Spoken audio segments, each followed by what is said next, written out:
કોંગ્રેસના રાષ્ટ્રીય અધ્યક્ષ મલ્લિકાર્જુન ખડગે દ્વારા 6.5 કરોડ ગુજરાતીઓનું અપમાન કરાતા ભાજપ નર્મદા દ્વારા કમલમ ખાતે વિરોધ પ્રદર્શન બેઠક યોજાઈ। ધારાસભ્ય ડોક્ટર દર્શનાબેન દેશમુખ સહિત જિલ્લા હોદ્દેદારો અને કાર્યકરો ઉપસ્થિત રહ્યા।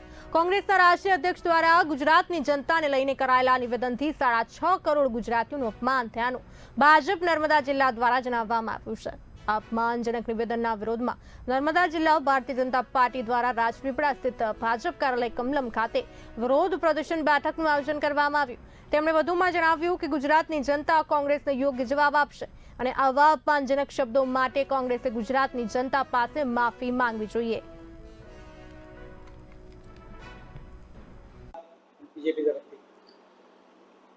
ગુજરાતના લોકો માટે 6.5 કરોડની જનતા માટે મલ્લિકાર્જુન ખડગે જેવા સિનિયર આગેવાન અને કોંગ્રેસના પીઢ કાર્યકર જ્યારે ગુજરાતીઓ માટે આવા અભણ અને મૂર્ખ જેવા શબ્દો ઉપયોગ કરતા હોય ત્યારે મને એમની માનસિકતા ખબર પડે છે કે કોંગ્રેસીઓએ એમની માનસિકતા કેવી છે કે ગુજરાતીઓ એમને ક્યાંક ને ક્યાંક ખટકે છે।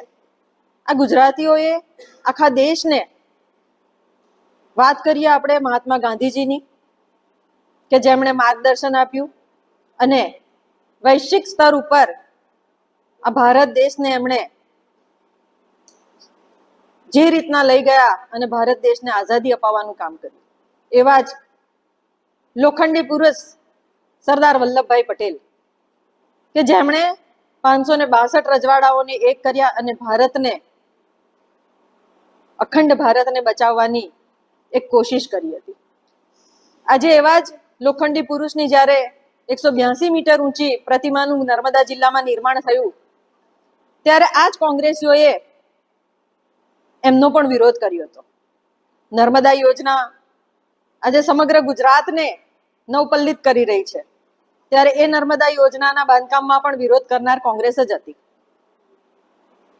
ત્યારે મારે મલ્લિકાર્જુન ખડગેને પૂછવું છે કે 6.5 કરોડની આ જનતા જે ગુજરાતીઓ છે કે જે ગુજરાત એક રોલ મોડલ તરીકે દરેક જગ્યા ઉપર પ્રસ્થાપિત થઈ ચૂક્યું છે અને હાલના ભારતના વડાપ્રધાન નરેન્દ્રભાઈ મોદી અને ગૃહમંત્રી શ્રી અમિતભાઈ શાહ આ બે ગુજરાતીઓએ આજે ભારત દેશને જે રીતના આગળ લઈ ગયા છે એ આર્થિક રીતે હોય, સામાજિક રીતે હોય, રાજકીય રીતે હોય, સ્વરોજગાર વાત હોય કે પછી સંરક્ષણના દિશામાં વાત હોય, પરંતુ આજે દરેક ક્ષેત્રમાં આજે ગુજરાત ખૂબ જ આગળ વધી રહ્યું છે।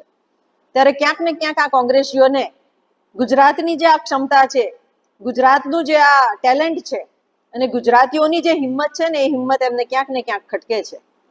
પરંતુ આવનારા દિવસોમાં જ્યારે તાલુકા પંચાયત અને જિલ્લા પંચાયતની આ ચૂંટણીઓ આવી રહી છે ત્યારે આ કોંગ્રેસીઓએ ચેતી જવાની જરૂર છે કે તમારા આવા બેહુદા અને અસભ્ય ભરેલા જે તમારા જે ભાષણોમાં તમે ગુજરાતીઓને જે રીતના તમે વર્તન કરો છો એ વર્તનનો જવાબ આ ગુજરાતની પ્રજા તમને આપી દેશે અને તમારે માફી માંગવી જોઈએ ગુજરાતીઓની।